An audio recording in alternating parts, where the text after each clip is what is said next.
Kansas City, Missouri. Dick Falvey, WDAF local news at 11 o'clock at International Airport now. Temperature up to 63, and it's mostly cloudy. The amended forecast, newly revised for the remainder of tonight, chance for thunderstorms, possibly heavy at times. Low in the upper 50s, partly cloudy with showers ending on Sunday, high in the low 70s. The amended forecast reads flash flood watch tonight. A flash flood watch for the Kansas City metropolitan area. A meeting is scheduled for 10:30 tomorrow morning to decide whether a major construction strike will begin in metropolitan Kansas City on Tuesday. Carl Rogers of the Teamsters Union says business agents of the 10 unions involved will be on hand. The Builders Association rejected a proposed contract yesterday. The old contract expired on March 31st. 10 young persons were arrested last night in a drug raid in Trenton, Missouri by Grundy County Sheriff's officers and the Highway Patrol. Sheriff Forrest Fisher said the raid on a Trenton residence resulted in confiscation of marijuana and drug paraphernalia. WDAF News Time, 11 o'clock. News of the hour, on the hour, from American Information Radio. This is Dan Streeter from New York, and at this hour, published reports say the Senate Watergate Committee's investigation of a $100,000 contribution to the Nixon re-election campaign by Howard Hughes has been blocked by the Internal Revenue Service. An attorney for the Senate committee suggests that the IRS has succumbed to pressure from the White House. Vice President Ford says the Democrats are trying to exploit the Watergate scandal against the GOP.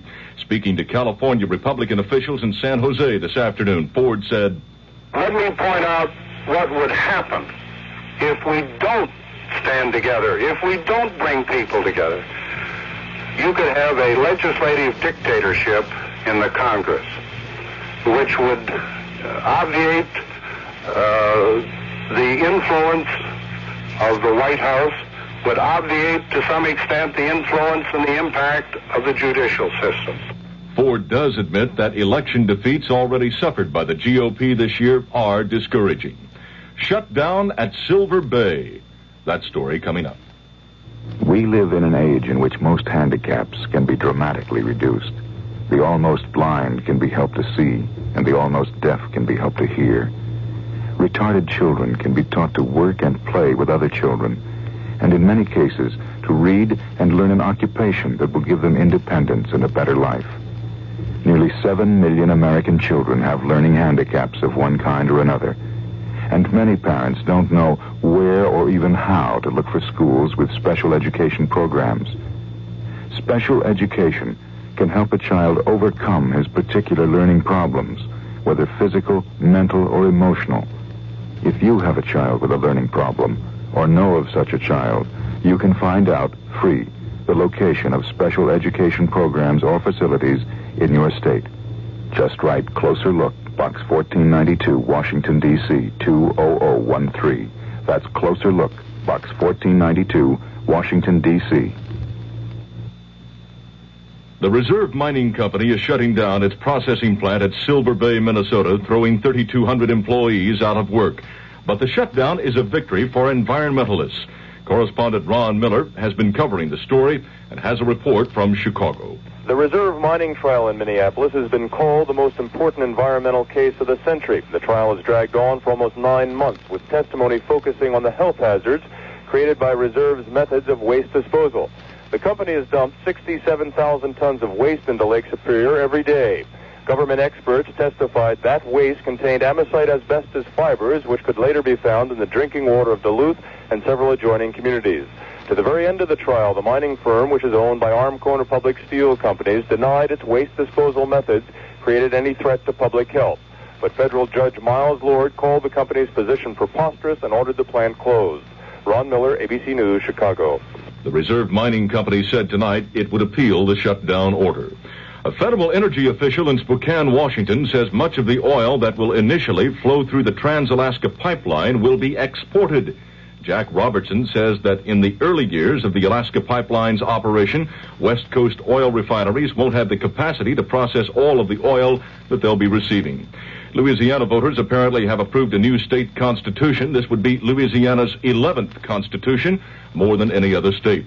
A new Gallup poll shows that a majority of Americans are still opposed to amnesty for Vietnam draft evaders. However, the Gallup poll says the opposition has shrunk in the past year from 67% to 58%.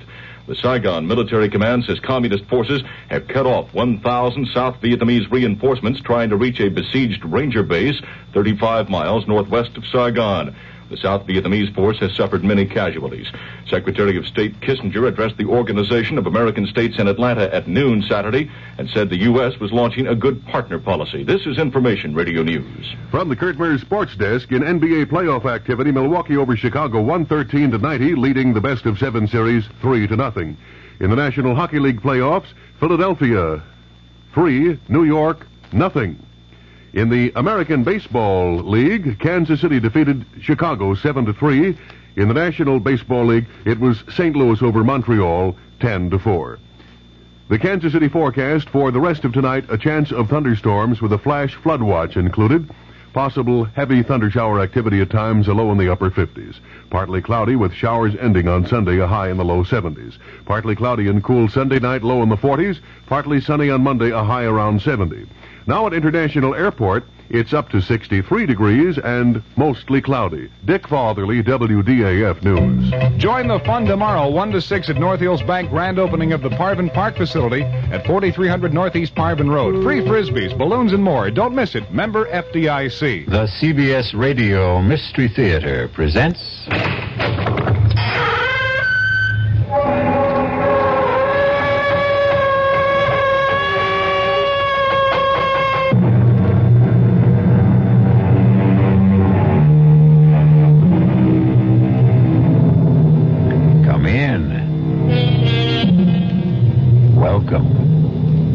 I'm E.G. Marshall. Welcome to the sound of suspense. Welcome to the fear you can hear. Welcome to the world of terrifying imagination. This is a tale about justice, about the lady who stands over the criminal courthouses of America with a blindfold over her eyes. Of course, the blindfold represents impartiality, not faulty vision. But yet, there are occasions when justice seems to be looking the other way. And that's something which bothers Attorney Ned Murray very much indeed. He's getting away with murder, Tony. And maybe he'll get away with another one. Maybe there's an answer. What? I've been waiting a long time to figure out what I could do for you, Ned. What kind of favor might be important to you? Now I know. Tony, you're thinking about killing Rydell.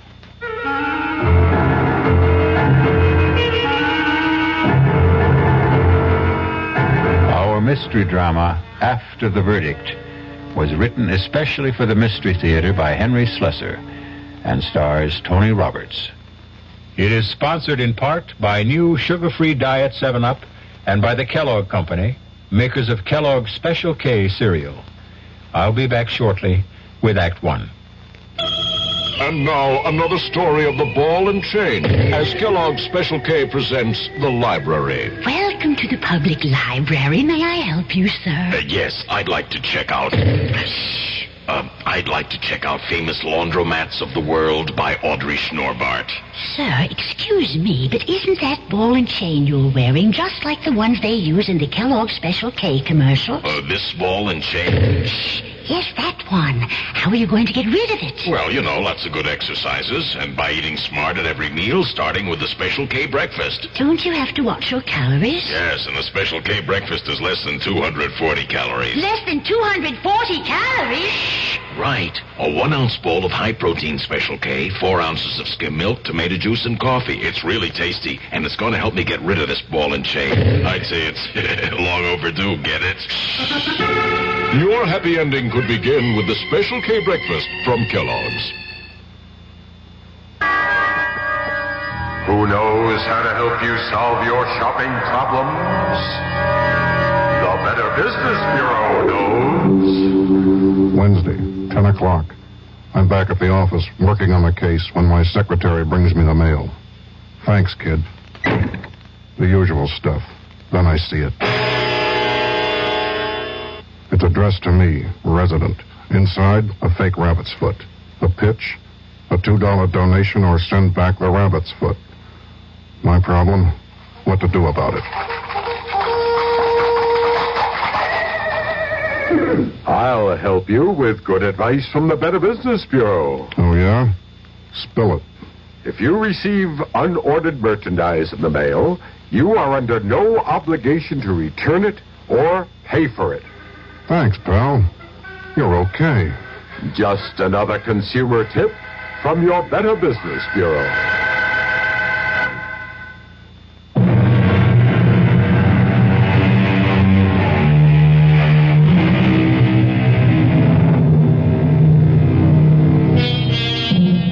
What better place to begin a story about justice than in a courtroom? This one is packed today because it's the day the jury is going to return its verdict in the case of the People versus Louis Rydell.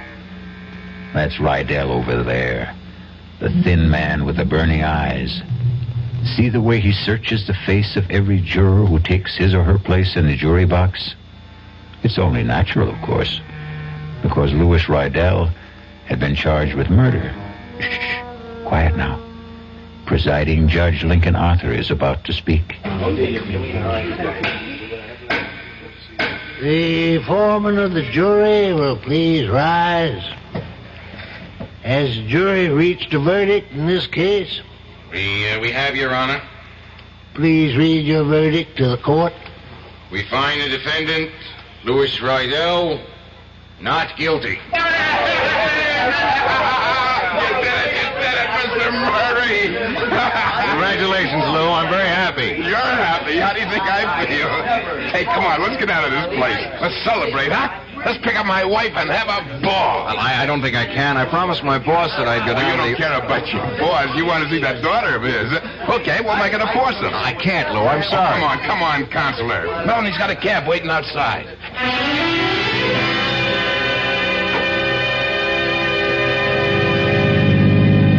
Boy, did I read those faces wrong. I thought, that's a hanging jury if ever I saw one. The only one I was worried about was that little old lady with the blue hair. You just can't tell about a jury from their faces. My last case, well, I thought they all looked friendly, but I lost. You won this one, Mr. Murray. I bet that boss of yours is real pleased. I mean, all this publicity that you got. Well, you're a regular Clarence Darrow. Look, Lou, we don't really have to talk about the fee settlement now. Why don't you and Melanie just go out and drink up a couple of bottles of champagne? Oh, Lou doesn't drink, Mr. Murray. Lou doesn't have any vices. Do you, Lou? I want to get the money settled, Counselor. Melanie here doesn't like to hear about money. She just likes to spend it. We'll drop her off at home. Hey, you promised to take me someplace. Wait for me at home, Pumpkin. Oh. Daddy will be there just as soon as he settles things with his lawyer. Okay? What choice do I have? I'll be home in an hour or two, and we'll go out to dinner. Just stay in the apartment, and don't open the door to anyone. And if you have to open the door, wear some clothes, baby. Huh?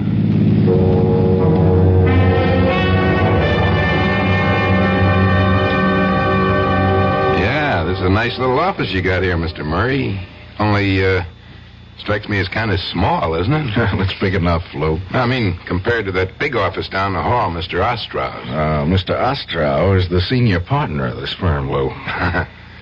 Well, maybe when you marry his daughter. You are going to marry that chick, aren't you? Let's get down to business, okay? I mean, the way she was hanging around that courtroom every day of the trial, I figured she was pretty stuck on you. Lou, this meeting was your idea. You said you could manage to pay about $150 a month, and that's perfectly fine with me. Sure, Mr. Murray, anything you say. We could have settled this in the taxi. I guess I just didn't want to face Melanie for a couple of hours. I needed an excuse. You understand? I suppose so. She's beautiful, isn't she? Mrs. Rydell? No, yes, she's very lovely. She can't help herself, you know. The way men bother her all the time. They look at her, and right away they get ideas. It's not her fault. No. She's not smart about it, though. She doesn't know the way men think. Like the way she answers the door sometimes in that sloppy housecoat. She gives people ideas. Like that kid Yost. I feel sorry for that kid, you know? I know you do. It's just too bad that he got himself mugged the day after you threw him out of the house. You wouldn't have gone through all this. you wouldn't be owing me $150 a month. Yeah, I feel sorry for him. Kid delivers the groceries every day, gets the same eyeful every day. His tongue must have been hanging out. Lou, I really have to get on home. I've got a party at my boss's house tonight. But just the same, I'd do it again. That's the way I am. The guy touches my wife, I get a red fire in my brain, and I can't stop myself. Now, I owe you a lot, Mr. Murray. More than money. Well, forget it. Just learn to keep your temper. I really killed that boy, you know? What did you say? I killed him, Mr. Murray. I waited for him in the hallway the next day, and I grabbed him. He was a scrawny kid. It was like wringing the neck of a chicken. I'd do the same thing again, Mr. Murray, to the next guy who bothers my wife. They've got to learn. Well, you better go now. Melanie's waiting for me. You lied to me. Every stinking word you told me was a lie. Don't be sore, Mr. Murray. I couldn't tell you the truth, could I? I mean, you wouldn't have taken the case, would you? Yes! I would have taken the case and told you to plead guilty with cause. No, that wouldn't have been any good. I wanted you to get me off, and that's what you did. Look, I've got to go now, Mr. Murray. I just want to say thanks again. Oh, you think it's that simple? You think you can just walk out of here? Melanie's waiting for me. She likes to eat dinner early. The girl's always hungry. So long, Mr. Murray. Oh, my God.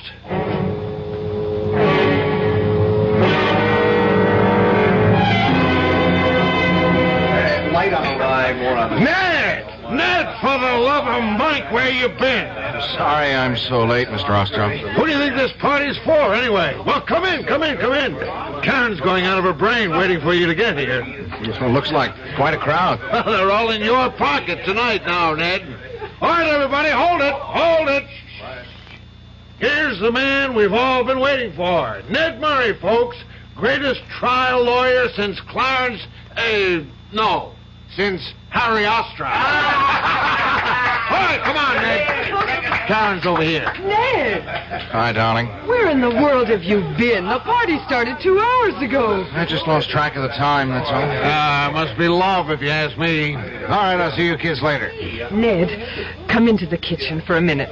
No, it's full of servants. Come into the bedroom. Now, that's an offer I can't refuse. Well, what did you have in mind? Give you one guess. Oh, darling, I'm so proud of you. You were so wonderful. That kiss was pretty wonderful. Father says that you were everything he used to be in the courtroom, and there's no higher praise he can give than that. Look, let's forget about the trial. It's over. Oh, no, I don't want to forget about it, Ned. I'm just so thrilled with the way you handled the case. That man Rydell seems so guilty. But there's too much fuss about all this, Karen. Father said that if you could win this case, you could do anything. That it would mean a lot of business to the firm.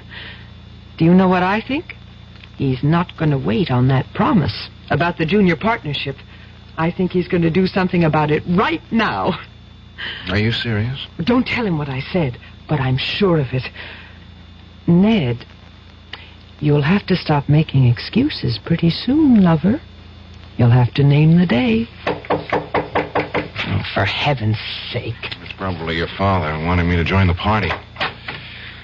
Hiya, Ned. Ostrom told me you were here. Tony, for the love of Mike, I haven't seen you in ages. Yeah, that's right. Oh, hey, I am sorry. I didn't know you had somebody with you. It's all right, Mr. Igo. I was just going to fix my makeup. See you later, darling. Yes, sure.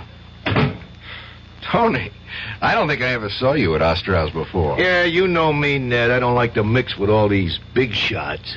Hey, you still talk to ordinary people? Big celebrity like you, huh? I'll talk to you anytime, Tony. Listen, I was in court today. I've been there the last 4 days. Bet you didn't even notice, huh?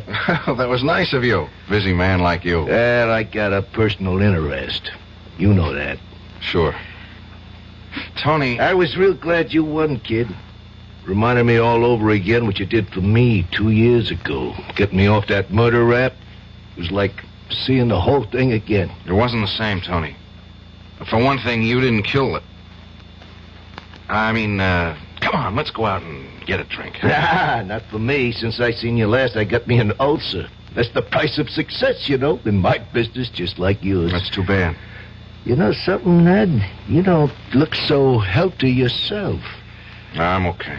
You look great in that courtroom, only now, you don't look like a guy who won a case. You look like a loser. I'm just tired. Let down, you know. Yeah, sure. Hey, look, Ned, you remember what I told you once, huh? You got any troubles you can't handle, I want to hear about them. You got a favor coming from me, and it bothers me not to pay off. That was a long time ago. You don't owe me anything. I keep good books. Don't tell me who I owe. Hey, go on, Ned. Find that girl of yours. Maybe she can cheer you up, huh? Tell you the truth, Tony, I need a couple of minutes all by myself. You know how it is. Yeah, sure, I know how it is. Sometimes too much is too much. Yeah, that's right. See you around later, kid. Okay? Yeah, later. Sometimes too much is too much. I really killed that boy, you know. He killed him. He killed him, and I let him get away with it. I killed him, Mr. Murray. Oh, God. I'll do the same thing again to the next guy who bothers my wife. I'll do the same thing, Mr. Murray. The same thing.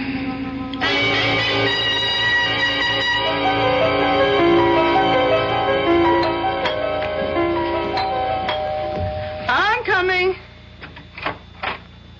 Oh, Mr. Murray. Hello, Mrs. Rydell. Oh, well, Lou isn't home, you know. Oh, he went to see Mr. Fleming about going back to the company. I knew he wasn't home. May I come in anyway? Oh, yeah, sure. Look, do you think Lou will have any trouble? I mean, getting his old job back? You know, he was their best salesman before the trouble happened. They won't hold it against him, will they? I don't know. I want to ask you a few things. Yeah? Oh, well, sure.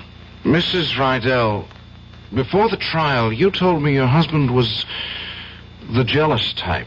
Yeah, that's right. But you said there was never any reason for his jealousy. But do we have to go through that again? The trial's over, isn't it? Please, it's more important than you think. Why? This delivery boy, Yost. I tried to underplay Lou's anger about him in court, but he was really pretty sore about the pass he made at you, wasn't he? But I told you all that. Yes, Lou was sore. Sore. He was crazy. I didn't even want to tell him about the kid because I was afraid he'd... Well, you know... Mrs. Rydell, the trial is over, just as you said. Nobody can charge Lou with the same crime again. That's the law in this state. So you've got nothing to lose by telling me the absolute truth. About what? Lou did kill that boy, didn't he? Hey! He waited for him the next day and choked him to death. That's a dirty lie. How could you, of all people... All right. Maybe you didn't know the truth. Maybe you believed your husband the way I did. Oh, you get out of here, mister. Please, I'm not through. The reason I know this is because Lou told me himself yesterday in my office. Lou isn't going to change because of the trial. He's an insanely jealous man, and he might very well do the same thing again. Oh, you're awful. I thought you were so nice, Mr. Murray, but you're terrible. I had to let you know how things are with Lou. He got away with murder, and that makes me sick to my stomach. There's not much I can do about it, but maybe you can do something, Mrs. Rydell. Me? You can be careful. Do you understand? No. You've got to make sure he never has any reason to be jealous. Listen, if you think I play around... Even if he misunderstands your behavior, somebody else might get Lou's hands around his throat. It might even be easier for him the next time. He got away with it once. Please, Mrs. Rydell, for his sake. All right, for mine. Don't make your husband kill again.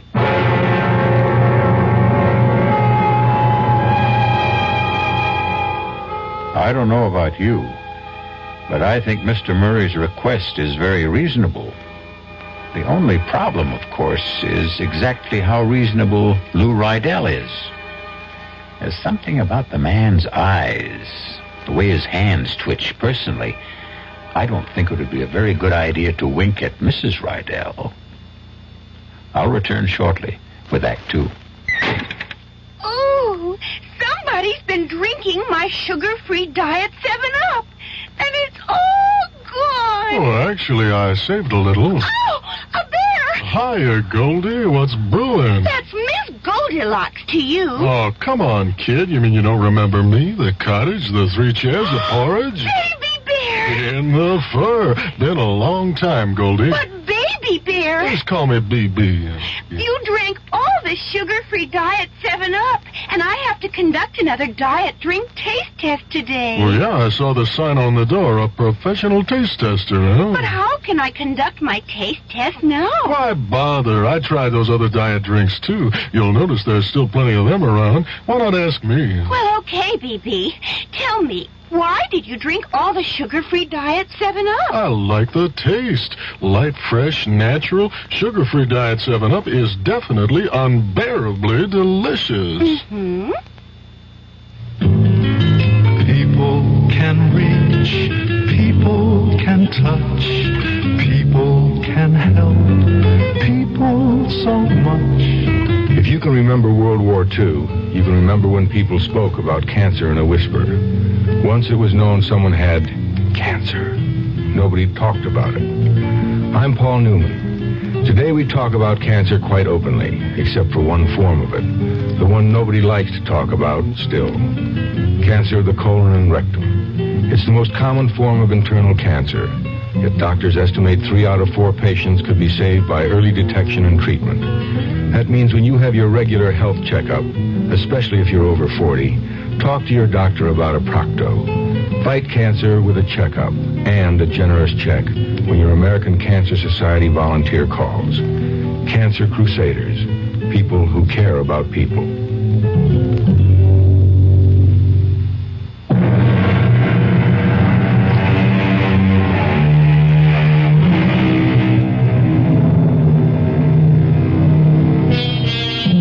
And now here's Act 2 of After the Verdict. It's a bright, sunny morning. The kind of morning that fills promising young men like Ned Murray with enthusiasm for life. After all, he has everything going for him. A fine career ahead, marriage to a lovely young lady who also happens to be the boss's daughter, and even if his recent triumph has turned a bit sour, it was still a triumph, wasn't it? But as Ned Murray goes to see Harry Ostrow, he finds the sun isn't shining in the big corner office. The shades are drawn. His boss's face is a thundercloud. You wanted to see me, Mr. Ostrow? Yes. Come in and shut the door. Hello, Mr. Murray. Nice to see you again. Hello, Lou. What are you doing here? Mr. Rydell's told me something I find hard to believe, Ned. I said he must be mistaken, but he swears it's true. Did you go to see Mrs. Rydell yesterday? Yes. Why did you think it was necessary to do that? I had something I wanted to tell her. It was strictly an unofficial visit. You told her I was guilty. You went up there deliberately just to frighten her. I ought to sue you for what you did, Mr. Murray. Lawyer or no lawyer. What kind of nonsense is this, Ned? You didn't say any such thing, did you? Well, did you? Yes, sir, I did. What? I didn't go there to frighten her, just to warn her. Right after the trial, Mr. Rydell here obliged me with a nice little confession. A little late, I'm afraid. Confession? What are you talking about? That's a lie.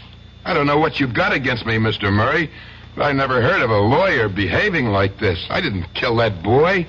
The jury said so. And Ned, please, this is all so ridiculous. Mr. Rydell put it very bluntly. He said he killed Yost. He said he'd kill again if another Yost came along. You can't do that. It's over. The trial's over. They can't put me through this again. They can't. No, Mr. Rydell, of course they can't. There's nothing to get excited about. Mr. Murray just misunderstood you, that's all. I read him loud and clear.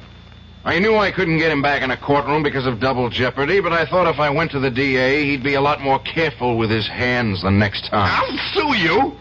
I'll sue this whole firm for slander. You hear that, Ostrow? Now, please, Ned. Apologize to Mr. Rydell. Tell him you didn't mean it. Apologize? Yes, I should apologize to the state for saving his skin. Ned, you listen to me now. I don't know what went on between you and this man, and I don't care. But he's a client, understand? My client, even if you handle the case. And there's such a thing as lawyer-client privilege. Since when does it include murder? Shut up and listen to me. Anything you do reflects on me, on the way I run this firm. Mr. Rydell got a fair trial under law. Better than fair. Yes. And the jury acquitted him. That's all we have to know. You don't have any right to violate any confidences he made to you. Didn't they teach you that in law school? They taught me something else. They taught me that a lawyer's main concern was for justice. You talk about justice, huh? Go talk to that hoodlum buddy of yours, Tony Igo. If there was justice, you think that crook would be walking around loose? Tony was innocent of that murder charge. Because the jury said so. And they said the same thing about Mr. Rydell here. And that's that, my boy. Understand?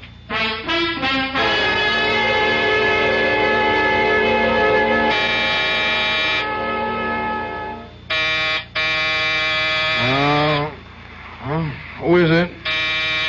Oh, for Pete's sake. Can't they let a guy get some rest in his own home? Well, have I caught you with the blonde? You caught me with a bottle. And just in time, obviously.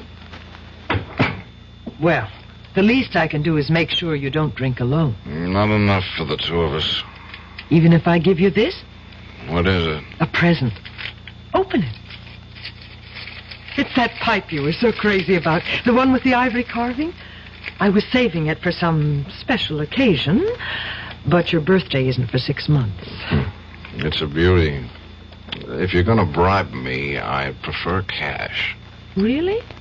And I thought I'd use sex appeal. I understand that's surefire. Excuse me, it's time for another drink. What's so funny? The whole thing. You, Father. He told me about that scene in his office this morning. I wish I could have been there. Clarence Darrow versus William Jennings Bryan. It wasn't. It was stupid versus childish, and all because of that... All because of that silly man with the funny eyes. Honestly, Ned, I hope you won't make any more fuss about him. I thought it was Daddy who was making the fuss. Believe me, I think he feels just awful about the whole silly quarrel. Yeah, I'll bet he does. Oh, for heaven's sake, Ned, why would you want to spoil things now?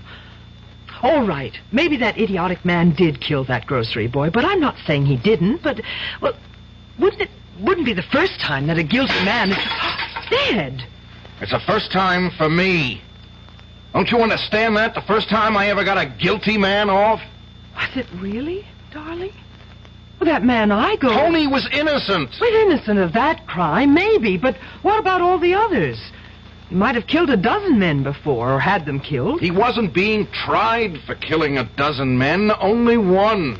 And he was innocent of that. I should know better than to talk to you while you're drinking. I'm going to the district attorney tomorrow, Karen. Even if it doesn't do a bit of good, I'll feel better for it. Do you know what the DA will say? He'll say you're a fool. I don't care. You haven't got a shred of proof. Not a shred. And all the proof in the world wouldn't put Lou Rydell back on the stand. You know that, don't you? If you go to the DA tomorrow, you can find yourself another connection. What? What was that? Oh, I'm sorry, Ned, but he did say it. And I know my father. I know he never says anything he doesn't mean. What about you, Karen? What about the connection between me and you? I waited long enough for you to get serious about me, Ned. I can wait a little longer, until you come to your senses. And that's the real bribe, isn't it?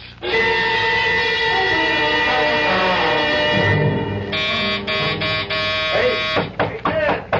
Open up, it's Tony! Hey! What? What is that? What's all the racket about? Come on, open up! All right, take it easy, will you? Give a guy a chance. Tony, what the heck are you doing here? Boy, you've really been working at it, kid. Huh? I'm an invited guest, remember? No, I guess you don't. About an hour ago, you called me up, told me to come have a drink with you. Well, here I am. Want to change your mind? No. Come on in. I told you, make mine ginger ale or something. I'll drink with you. No, it's a good thing. It's a good thing, Tony. That's about all I've got left. Just one more drink. Hey. What is this, kid? This celebration going on a long time, ain't it? I'm not celebrating now, Tony. Commiserating. That's the word, isn't it? Doesn't sound right. Commiserating. Don't ask me. I never heard it before. It means I'm feeling sorry for somebody. For who? For a dumb kid named of Yost. Dumb kid from the grocery. You mean a kid that got killed? Yeah, that's right. That got killed. Yeah. And you know who killed him? How should I know? Where's that drink? Oh, there it is. Here's the crime, Tony. Put it down, Ned. What? You heard me. Put it down. You want to tell me your troubles? Okay, I'll put on a pot of coffee for both of us.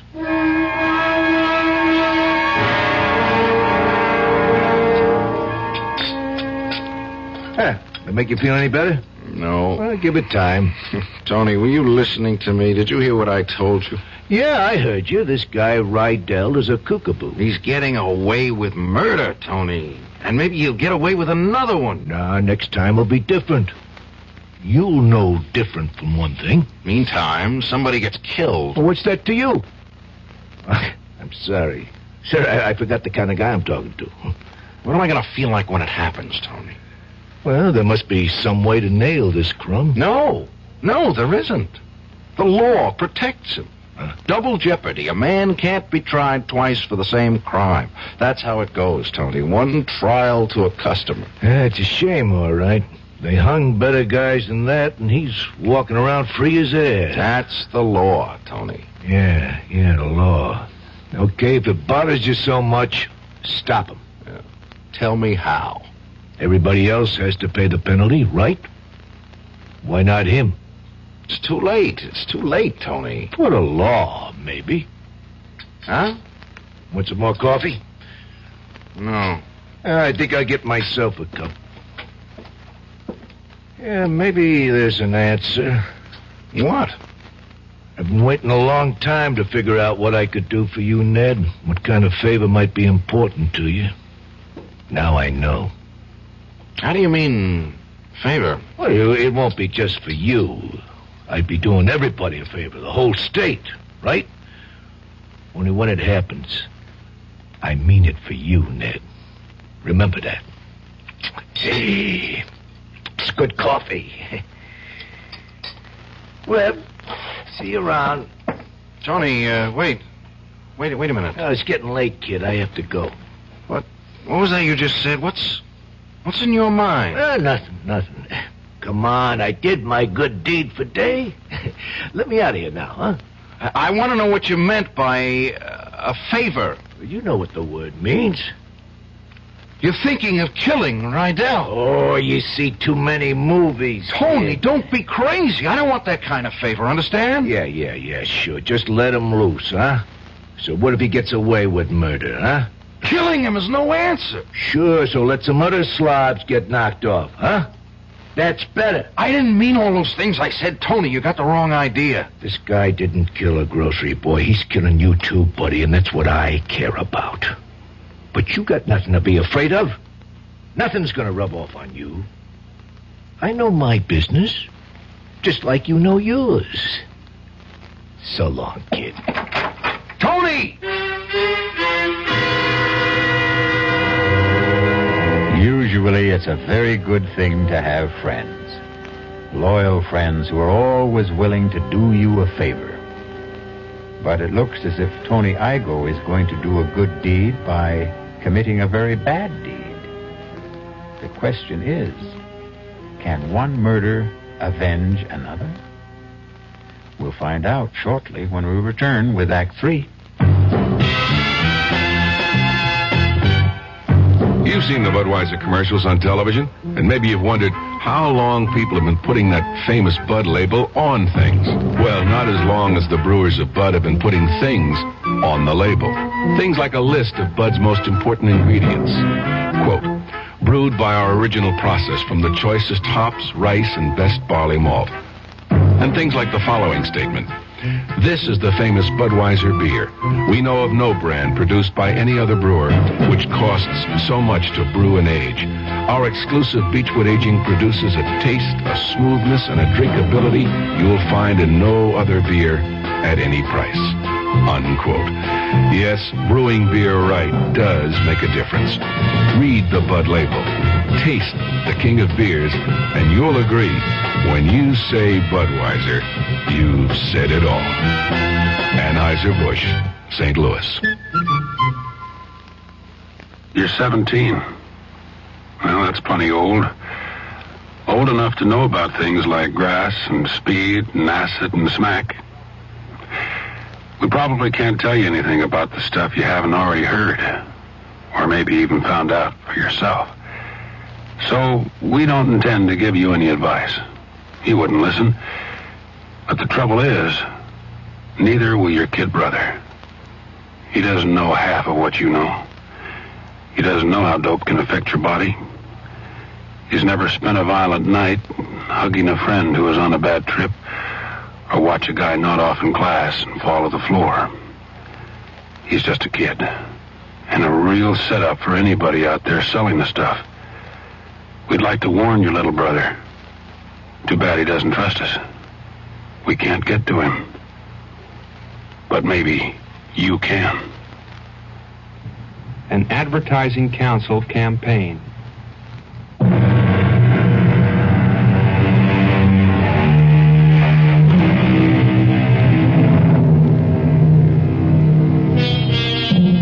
Now, the last act of After the Verdict. Listen closely. Here's a sound we don't hear very often. Yes. What with all these electric clocks and digital clocks and electronic clocks, the good old-fashioned ticking that marks off the minutes and hours of the night is rarely heard. But tonight, Ned Murray is hearing that sound. Hearing it from a clock which normally purrs softly on his night table. But Ned's hearing is highly sensitive tonight. His brain is tuned like a high-frequency instrument, picking out the slightest vibrations, tuning in on voices he doesn't want to hear. Sure, I killed that boy, Mr. Murray. I waited in the hallway and I grabbed him. It was like wringing the neck of a chicken. It won't be just for you, Ned. I'd be doing everybody a favor, the whole state, right? Yes. That's true enough. They hung better guys than that, and he's walking around free as air. Yes. Everybody has to pay the penalty, right? Why not him? Yes. It's true. Why shouldn't he pay? A man is murdered. A murderer has to pay. Tony is right. He's right. Hello? How are you, darling? I'm all right. I'm in bed. Oh, I'm sorry. Did I wake you up? No, I was just lying here. You're not sick, are you? No. Well, it's only 10:30. I didn't think you went to bed so early. I did tonight. You're angry with me, aren't you? No, Karen, I'm just tired. I drank too much. Oh, I knew you'd do that. Ned, I'm so mixed up. Well, what's there to be mixed up about? The choices are pretty clear, aren't they? Are they? Not to me, they aren't. I don't think things are ever that simple, especially when it comes to law. Just ask your father. He knows all about the law. He knows how to make money at it. That proves it. That isn't fair, Ned. No, I suppose it isn't. Don't you remember what he used to say? That if the time ever comes when right and wrong are absolutely clear, there won't be any need for lawyers. Your father didn't say that, Karen. He was quoting someone. Who? Judge Lincoln Arthur, as a matter of fact, the judge at Rydell's trial. Well, it makes very good sense to me. Yeah. Judge Arthur always made sense to me, too. Karen, do you mind if I hang up now? Then you are angry. No. It's just that I have to make a call. A very important call. All right, Ned, but will you call me tomorrow? Yes. If there is one. Good night, Karen.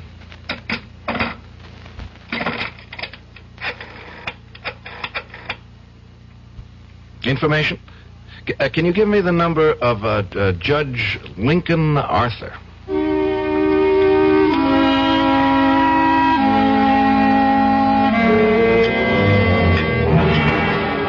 Sure you don't want any wine, Ned? No, Judge, thanks. I've sworn off that stuff for the duration of my life. Sounds like you had yourself a party. Is that when you came up with this parable? Isn't that what you called it? No, Judge. It's more like a riddle, a legal riddle. The only thing is, I already know the answer. All right. Let's see if I know it. It's about a lawyer. A criminal lawyer who defends somebody for murder and does it successfully. He's convinced of his client's innocence, understand? And that helps him get the acquittal. But right after the verdict, he makes a discovery that his client is guilty. How does he make this discovery? Is that important? It might be. Was it on evidence that had appeared at the trial? Evidence he had misinterpreted or concealed unknowingly? No. It was a confession. How does he obtain this confession? It's given to him, unsolicited by his client. Why? I don't know. Perversity, pride, ego. Anyway, he knows the truth about his client. And he knows something worse. That the man is more than capable of committing a similar crime. In fact, he boasts of the possibility almost gleefully. Any witnesses to this confession? No. And when he's confronted with it, the client denies ever having made it. You're not asking a legal question, Ned. I'm sure you know where your hypothetical lawyer stands legally. In the middle of nowhere. Is this a moral question, maybe? Well, you might say that. I mean, if you were that lawyer, Judge, what would you do? If I were that lawyer, Ned, and if I were your age, I suppose I'd do what you're doing now. I'd get angry. With my client, with myself, maybe even with the law.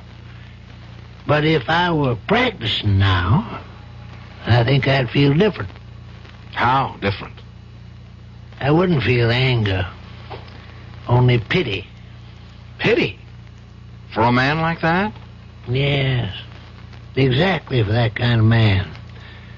Man who feels a compulsion to confess must have felt a similar compulsion to kill. They're symptoms of the same disease, Ned. And if there's one thing the law has learned in this century, it's the ability to feel compassion for the emotionally disturbed. Yeah, he's that all right, but that doesn't... Ned, this parable of yours, you talking about Louis Rydell? Yes. He told you that he murdered Yost? He did, I swear it. In my office, the same day of the verdict. Oh, for God's sake, Ned, use your brains. Can't you see that the man's mentally ill? Everything points to it. He killed a boy just for putting an arm around his wife. He confesses when there's no need to confess. Is it worthwhile venting all this anger against such a man? But he's dangerous. He'll do this again, Judge. If a man just looks cross-eyed at his wife, it'll be another excuse for murder. If he had confessed this to you before the trial was over... I would have demanded that he plead guilty. He'd be waiting to serve a life sentence right now. And Ned, you're forgetting something. What? I was the judge at the trial. It was my prerogative to pass sentence, not yours. It was first-degree murder, premeditated. Ned, if the jury had brought me a guilty verdict, I would recommend psychiatric examination with a view to confinement at an institution for the criminally insane. But you didn't know he was... I mean, even I didn't know he was crazy. Well, do you know it now? Do you feel it now? Do you recognize that he needs cure more than punishment? Punishment? The law only penalizes the guilty, Ned. Isn't that what we all believe in? We don't penalize the sick. I have to go, Judge. I have something to do. It's getting pretty late for running errands, Ned. Almost midnight. Yeah, but this is important, Judge. I have to see someone. I have to tell something very important.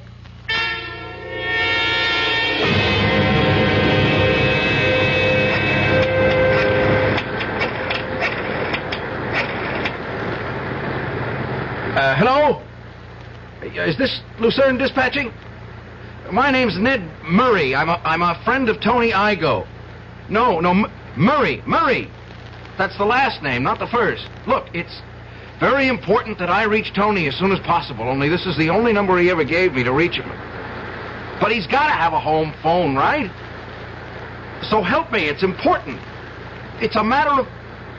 Look, who am I speaking to? Lady, please, I'm in a phone booth and it's pouring like hell and I'm getting soaked. No, I'm sorry. I didn't mean to talk to you that way. Yes, I realize that, but if you could make this one exception. Well, how do you know he isn't home? For God's sakes, it's after midnight. Yes, all right. He couldn't have done that tonight. He couldn't. Taxi!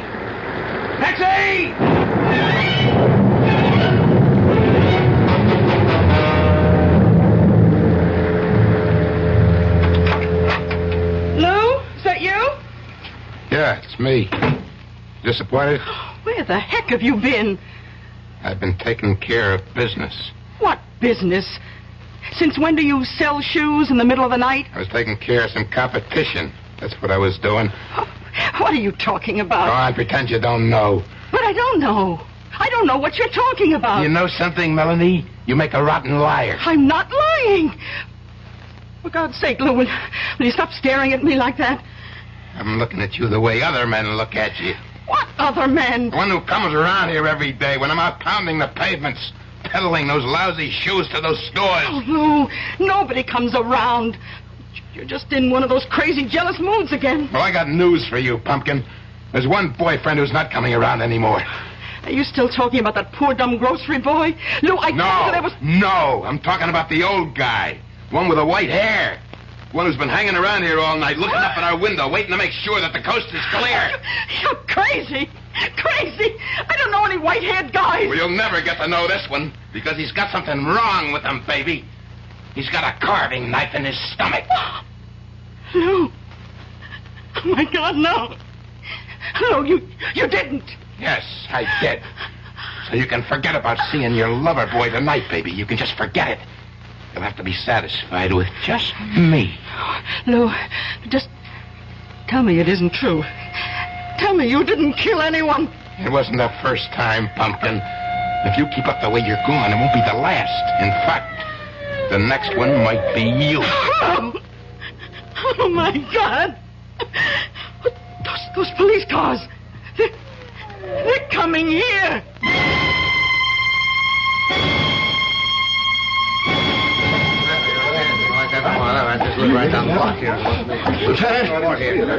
Lieutenant Gerhardt. Oh, hi, Ned. What are you doing here? What's going on? What's all the crowd about? Oh, wait a minute. You know the victim, don't you? Is that why you're here? You get a tip or something? Victim? Who? Tony Igo.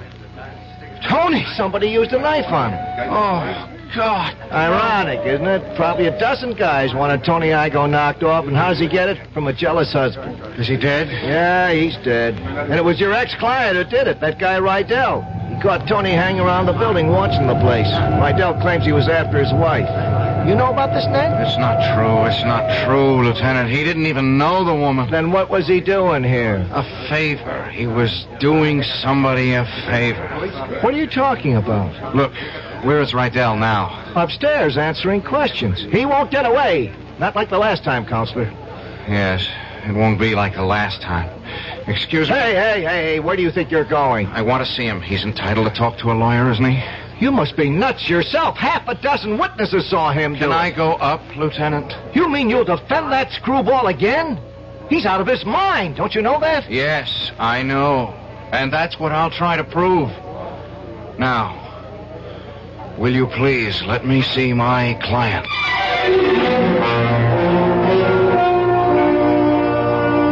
And so Ned Murray is about to try for still another verdict.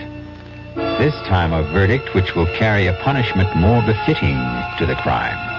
And something tells me that he'll be very successful.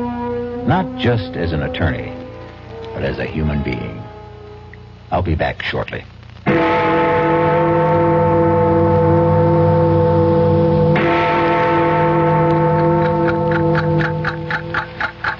The time has come for action. Birth defects are forever unless you help. A time to be born, a time to die. The March of Dimes fights birth defects. A time to heal. Through medical service programs, scientific research, a time to and public education. These are the times that try men's souls. To protect the bodies and minds of our children, today and tomorrow. That's why it's time for a change. So much to do. So little time. We must see to it that every child is born healthy, whole, Now is perfect. the time for all good men to come to the aid of the March of Dimes in its drive to prevent birth defects. Make time stand still. Wake up. It's later than you Remember, birth defects are forever unless you help. The time has come for The time has come for action. Give to the March of Dimes.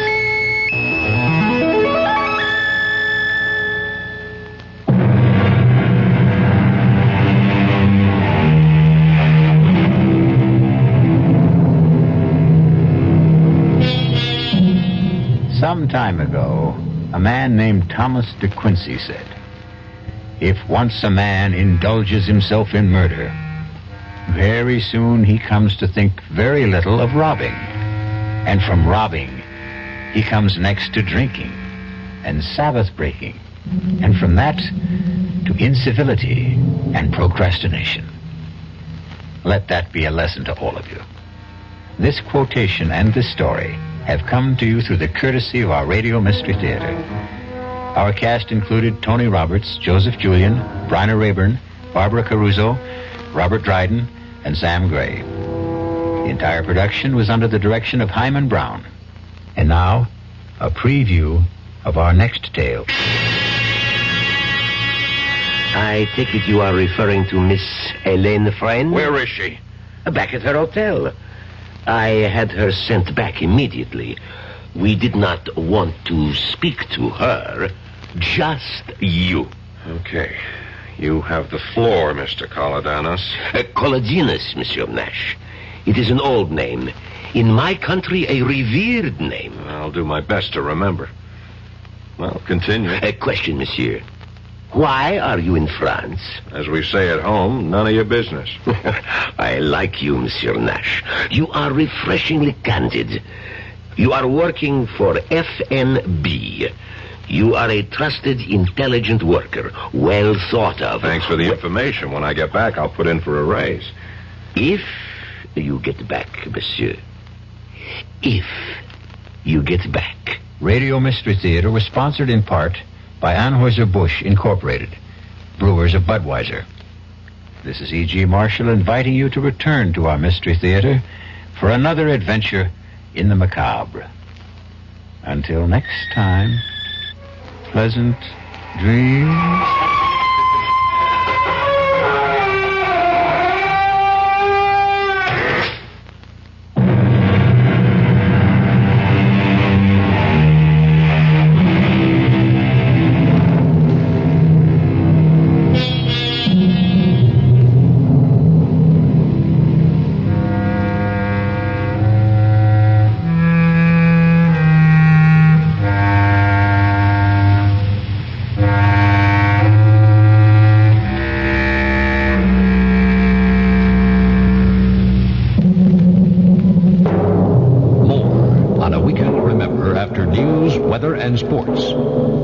is WDAF, Kansas City, Missouri.